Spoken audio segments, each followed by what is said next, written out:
여러분 오늘도 잘 견디고 계십니까? 김명준의 뉴스파이터입니다. 결혼을 앞두고 예비 시댁에 갔다가 예비 신부는 깜짝 놀랍니다. 작은 어머니! 이혼해서 멀어진 전 작은 어머니가 글쎄 예비 신랑의 고모였던 겁니다. 그런데 난 이 결혼 반대다. 내가 왜 이혼한 줄 아니?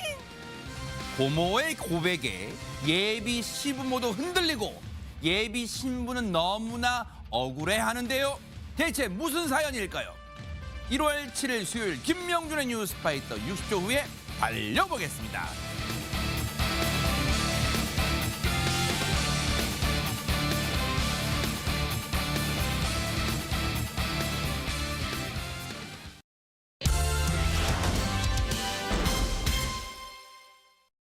김명준의 뉴스파이터 오늘 함께 하실 분들을 소개해드리겠습니다. 수요일엔 헤이 브라더 진진 형제와 함께 합니다. 최진봉 성공회대 교수, 최진영 변호사. 진진 형제만 있냐? 우리도 있다. 하재근 사회문화평론가, 손정혜 변호사, 그리고 방송인 이담 아나운서 이렇게 5분과 함께 합니다. 어서 오십시오. 안녕하세요. 네. 대한민국도 정신이 없지만 지금 전 세계도 어떻게 해요?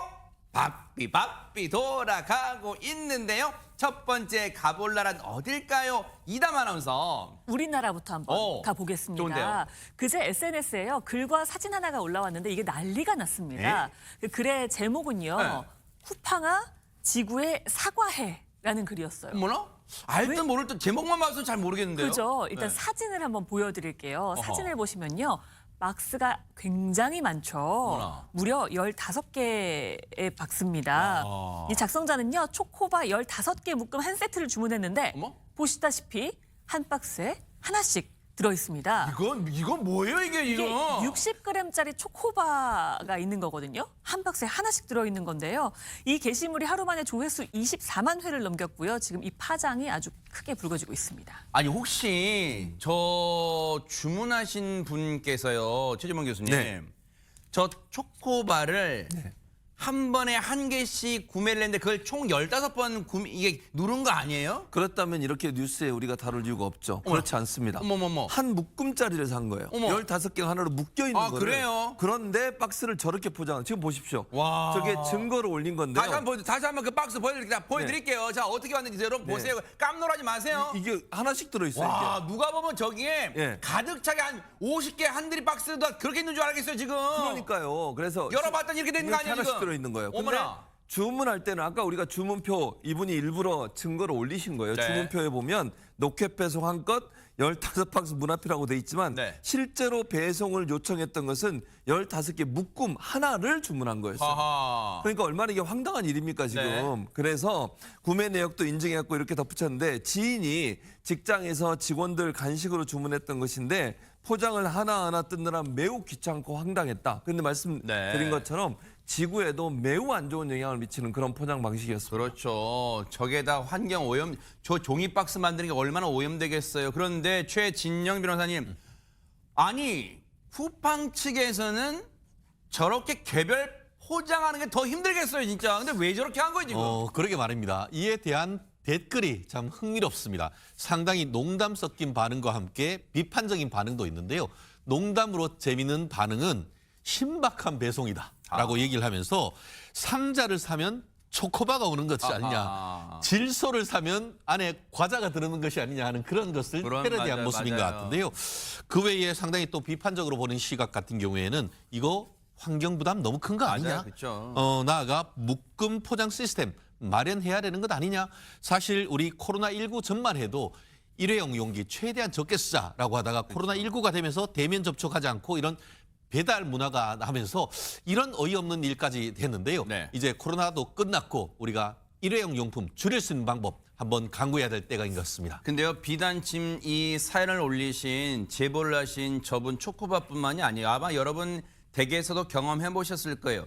요만한 거 예를 들어서 립밤 같은 거 이렇게 주문하잖아요. 그 립밤이 이따만한 비닐 포장에 들어와요. 그게 말이 돼요?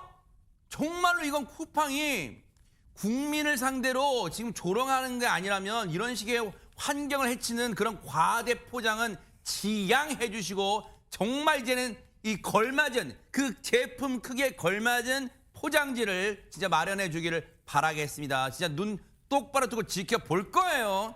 자, 국내 씁쓸한 소식으로 시작했으니까 좀 뭔가 재밌는 소식 세계로 떠나볼까요? 하정은 평론가님. 이번에는 우리나라에서 굉장히 먼 남아프리카 공화국으로 가보겠습니다. 와, 멀리 갔네요. 그렇습니다. 남아공에 움프 말랑가라는 곳이 있는데 아하. 거기에 댐이 있거든요. 네. 또 어떤 그 레저용 보트가 댐의 가장자리에 걸리는 아찔한 사고가 일어났다고 아이고. 합니다. 관련 영상 보시겠습니다. 네네.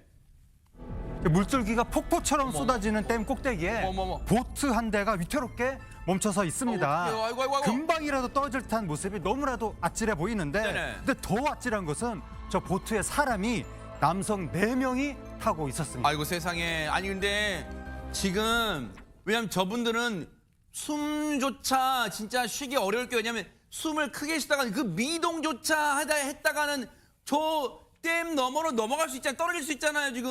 그러니까 저게 지금 높이가 40m 아래라고 어머, 합니다. 어머. 그러니까 얼마나 아찔했을까요? 근데 어떻게 저기까지 갔나 싶잖아요. 네네. 사실은 저 타고 있던 보트의 엔진이 갑자기 고장나면서 그냥 급류에 휩쓸려서 저기까지 간 아우 거예요. 세상에. 그나마 저게 지금 걸려 있기에 어떻게 보면 다행이었던 겁니다. 그러니까요. 이에 이제 수자원 당국이요 보트 추락을 막기 위해서 즉각 23개를 열었대요. 아하. 그렇기 때문에 수위를 좀 낮췄다고 아. 하고요.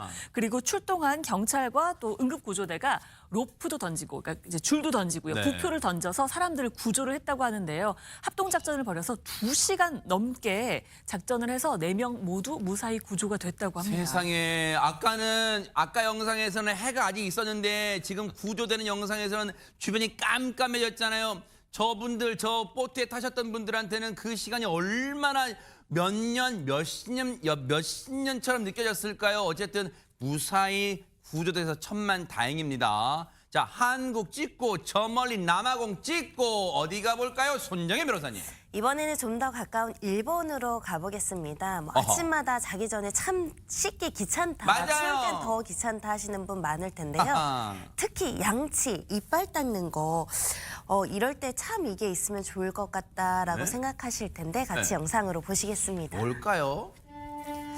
양치하려던 남성이요, 칫솔 대신 마우스피스 형태의 장치를 입에 앙 물고 있는데요. 이렇게 앙 물기만 하면 입안에서 알아서 깨끗하게 양치질이 된다라고 하는데요. 지금 입안에서 굉장히 바쁘게 양치질하는 모습 보고 계십니다. 어머. 이 일본에서 개발한요, 구강 관리 로봇이라고 합니다. 어머. 이거 완전 탐나는데요. 근데 또 쓸데없는 비판 의식. 네. 저게 앞니나 이 어금니까지는 모르겠지만 이 보통 윗니의 안쪽 부분 우리 그냥 칫솔질도 닦기 어려운데 저 닦여질까요? 그래서 저 로봇이 등장한 그래요? 겁니다. 네, 말씀하신 것처럼 사실은 이게 손으로 하는 칫솔질은요, 미세한 부분까지 가기가 어려워요. 그쵸. 그리고 아프기도 하고 아하, 이러다 맞아요. 보니까 네. 그리고 또 힘의 조절이 안 되니까 왼쪽 오른쪽이 각각 다르게 닦일 수도 있는 위험성이 아하. 존재하고 있잖아요. 저 로봇이 그런 모든 문제점들을 다 해결해 준다고 합니다. 어머나. 그러니까 왜냐하면 로봇이니까 힘이 균등하게 들어가고요, 안쪽까지 깊숙이 들어갈 수 있는 장치가 마련돼 있대요. 우와. 그러다 보니까 이 칫솔이 고성능 모터로 운영되고 있어서 아주 균등한 칫솔질이 가능하게 해주는 부분 때문에 많은 관심을 끌었는데요. 아하. 원래 이제 사용자가 물고만 있으면 아까 보시는 것처럼 네. 물고만 있으면 안에서 자동으로 닦이는 거예요. 와, 신기하긴 하네요. 그러니까 귀찮은 사람도 칫솔질하기 귀찮은 사람들 많잖아요. 그냥 이 물고만 있으면 되는 안 돼, 거예요. 움직여야 되는데 사람들 근데 안 그래서 되네. 물고만 있으면 네. 미세 칫솔모가 구강 전체를 깨끗하게 닦아주는데 원래는요, 네. 이 로봇이 개발된 이유가 뭐냐면 여러 가지 이유들 때문에 자기 손으로 닦지 못하는 분이 계시잖아요. 아, 맞아요. 이런 분들을 위해서 원래는 개발이 됐대요. 아하. 그런데 제가 말씀드린 것처럼 이빨 닦기 귀찮고 미세한 부분까지 안 닦이는 걱정되는 분들도 아주 유용하게 사용할 수 있는 그런 칫솔이라고 합니다. 그럼 또 하나의 쓸데없는 궁금증, 최재병 교수님. 네. 자, 양치도 이제 구석구석 한다니까 그게 천만다행이에요. 그리고 말씀해주신 것처럼 스스로 양치를 못하시는 분들을 위해서는 희소식은 맞는데 우리 양치할 때 이 닦을 때 네. 이만 닦는 게 아니라 죄송해요. 백태 닦아야 되잖아. 저거 네. 못 닦을걸요? 실제로는 사실은 혀를 닦는다는 말은 없어요. 아하. 치아의 양면만 닦는다는 아, 얘기가 그렇죠, 있어요. 그렇죠. 네. 네네. 그러니까 혀를 닦는 부분은 추가해서 개발을 좀 해야 될 것 같아요. 그래요, 맞아요. 혀는 아직 안 닦인다고 합니다. 거기까지는 기술 개발 좀 더 해주시길 그렇습니다. 바랄게요. 어쨌든 신박한 기술, 아주 도움되는 기술을 좀 봤어요. 다음에는 꼭 백태조 제가 할 수 있는 기술 기대해 볼게요. 자, 그런가 하면 또 어느 나라 가 볼까요, 이담 아나운서? 일단 여기 우리나라는 아닙니다. 어머나. 굉장히 이슈가 되고 있는 영상 사진들이 있는데요. 이게 어느 나라인지는 아직 밝혀진 바가 없어서 그래요? 저도 열심히 찾아봤는데 어딘지는 모르겠으나 어머. 굉장히 훈훈한 소식이라서 꼭 전해드리고 싶어서 준비를 했어요. 아, 그래요? 역시 여럿이 모이면 못할 일이 없습니다. 어허. 영상으로 함께 만나보시죠. 네네. 네, 여러 사람들이 모여서는 다 같이 몸을 흔들고 뭐 있죠. 그러다가도 일사불란하게 움직이기도 하는데요. 왜 이게? 자세히 보니까 사람들이 차량을 흔들고 있습니다. 어허. 이 사람들 무슨 일인가 싶은데 네. 사람들 뒤로 빨간 차량 한 대도 보이죠. 아파트 화재 진압을 위해서 소방차가 출동을 했는데 주차 차량 때문에 못 지나가자 주민들이 이렇게 직접 나선 겁니다. 와. 아니 근데 처음에는 무슨 놀이 장난 또는 이 단체로 춤추는 줄 알았어요. 우와 막 춤추는 줄 알았는데 세상에 저게 마치 서로 알고 약속이나 한 듯이 한 자리 모여 지금 저렇게 단합된 힘을 보여줬어요. 지금 한재근 평론가님. 그 지금 아파트 21층에서 불이 났다고 하거든요. 굉장히 급박한 상황인데 그때 길이 막혀서 소방차가 못 가면은 피해 규모가 너무 커지는 그쵸. 거잖아요. 저 상황에서 마을 주민들이 나서서 저렇게 차를 들어서 옮겼다고 하니까 네. 정말 뭐 대단한 일을 한 건데 애초에 차량을 세워놓을 때 지금 보면 가장자리에 완전히 붙여서 세워놓지 않고 좀 길로 많이 나와서 세워놨거든요. 그래서 길을 막은 게 문제가 되는 문제 아니냐. 애초에 차를 좀 잘 세워놨어야 될 것 같고 네. 혹시 나중에 저 차주가 네. 마을 주민들한테 주민들 때문에 내 차가 파손됐다 이러면서 또 그러니까요. 소송을 제기할까 봐. 내 차 지금 바퀴 이상해졌어. 물어내. 그럴 수 있잖아요. 그죠? 그것도 좀 걱정되긴 하는데 네. 어쨌든 애초에 처음에 차를 세울 때 좀 가장자리 딱 붙여가지고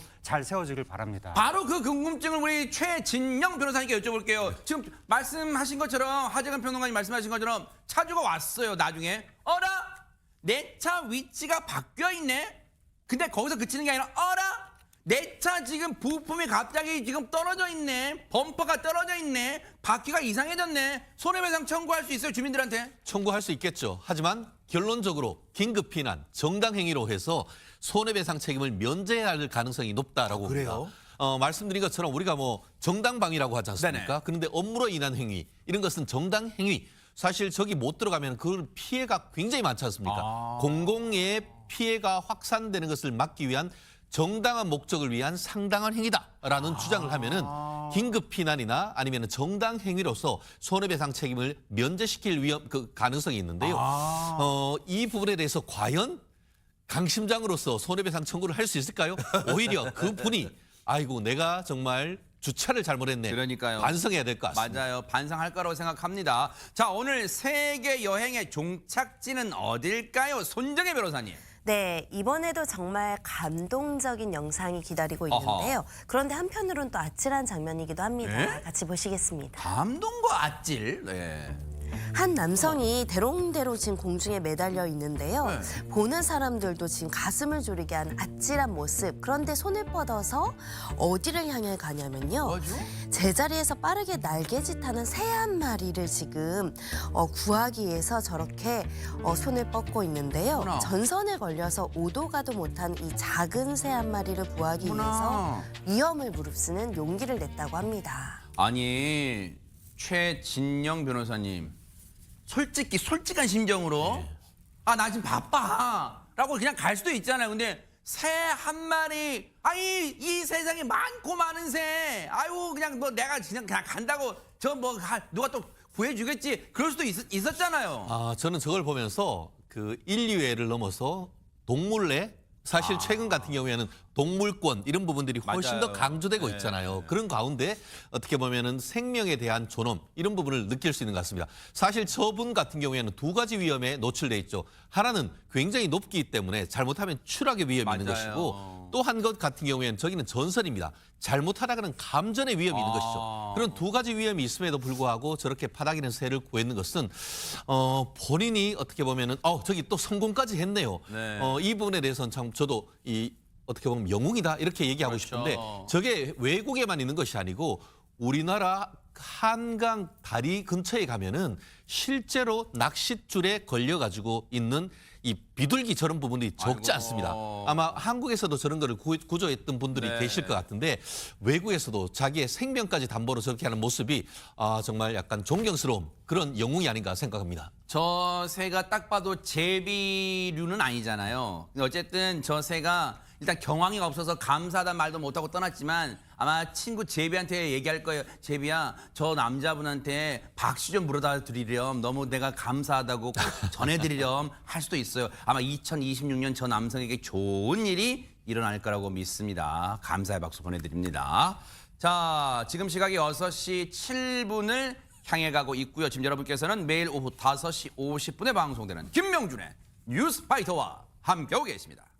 김명준의 뉴스파이터 오늘 준비한 내용 여기까지입니다. 함께해 주신 여러분 고맙습니다.